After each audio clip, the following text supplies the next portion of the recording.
All right, so today was the big TikTok uh, case. They appeared in court today, federal court, and I figured this would be a good opportunity for me to try this kind of content where I do a reaction or I go over a news story or something like that because this has a direct impact on me personally because I don't consider myself a TikToker, but I am, I guess.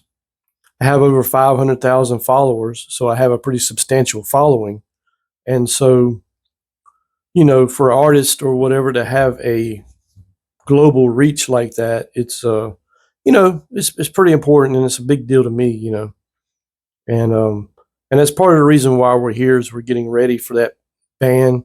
So a lot of the people that follow me here are coming here from TikTok mostly, probably, definitely, because really the YouTube algorithm wasn't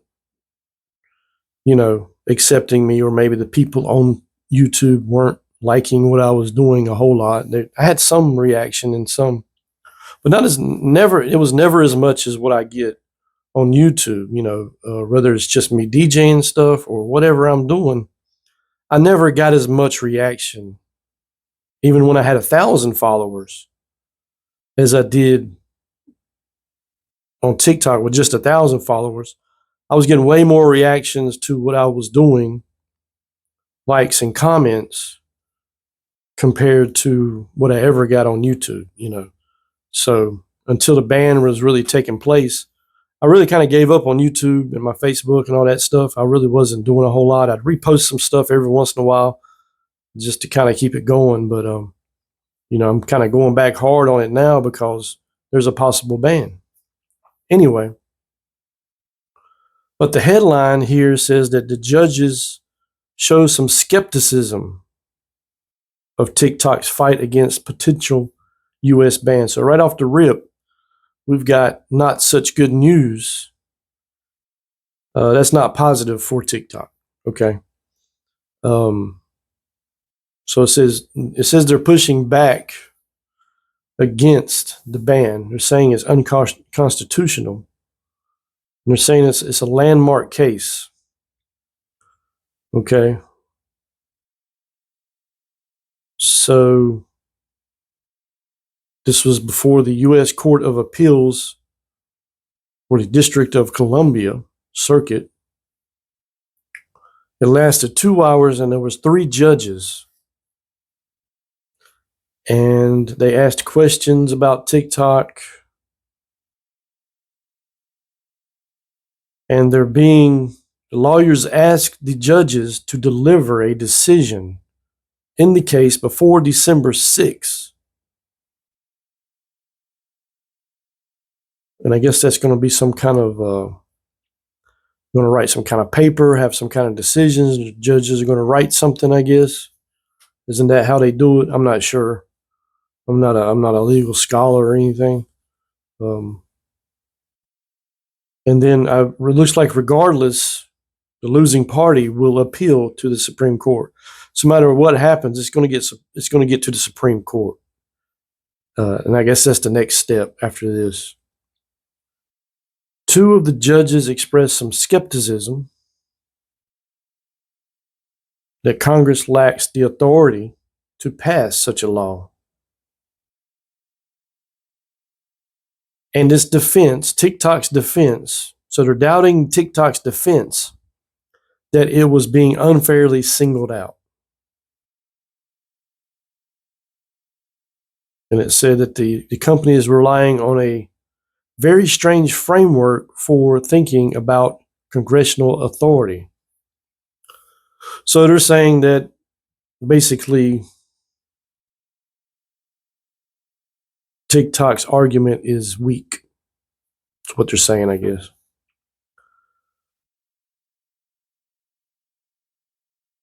It's okay, one judge said it's a rather blinkered, not sure about that word, BLINKERED, view that this statute view just singles out one company. You look up that word, right?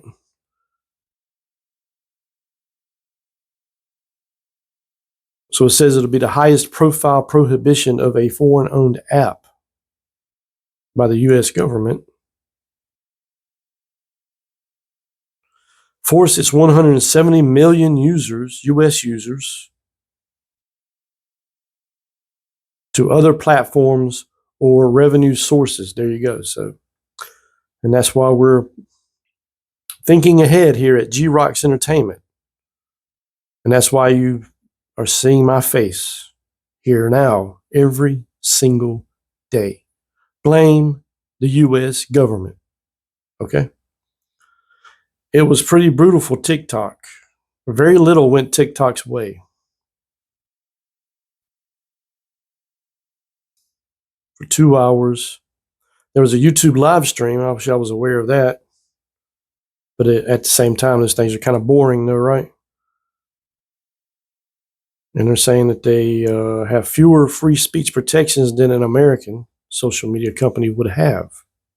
One of the lawyers for TikTok said the speech on TikTok is not a Chinese speech; it is an American speech.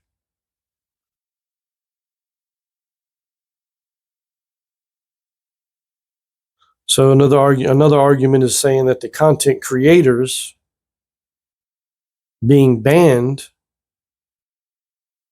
are in risk of being violated. Their constitutional rights are being violated by the ban, American content creators. But I guess they're going to say, hey, there's other apps. Well, what do you think about the TikTok ban? Do you think it's constitutional or not? Like I said before, it's going to affect me greatly because I have quite a following on TikTok, and I have a lot of fun, and it's just, it's a part of my life, and so I will not have as much reach, I don't think, on YouTube and Facebook, but I'm working on it. Trust me, I'm working on it daily. And so with that being said, if you like this type of content, please consider subscribing to this YouTube and putting the notification bell on. I've always wanted to say that in this type of video, and I just did. And that's what we try to do here at G-Rocks Entertainment, is grow and improve each and every day. See you in the next video.